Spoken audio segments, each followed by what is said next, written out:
So with regard to inflammation, now I already mentioned that beta-caryophyllene is highly effective at the CB2 receptor. Now the CB2 receptors are located on every one of our immune cells, and they control inflammation. And so with the signaling from CB2, they are going to control these factors for across the macrophages, the neutrophils, the T cells, and dendritic cells in a cascade of different ways. Next. This gives you an idea of how CB2 activation works. It talks about the other molecules that are endocannabinoids, the palmitoylethanolamide, the OEA, and the PEA, and how they activate PPAR alpha receptors. Beta-caryophyllene also activates PPAR gamma receptors, and it blocks nitrophic factor kappa beta, which is a major influence on the cytokines, the negative cytokines that occur.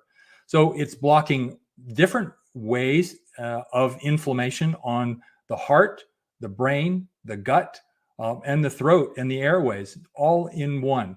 In addition, it's actually interfering with vascular inflammation in particular. Next.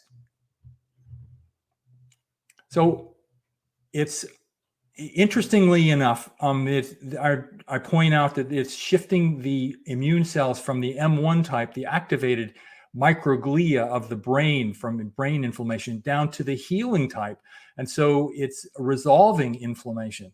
It's changing the cytokine factors and the inflammatory markers, and it's improving the resolution of the brain in terms of its function and resolving the inflammatory signals that go on.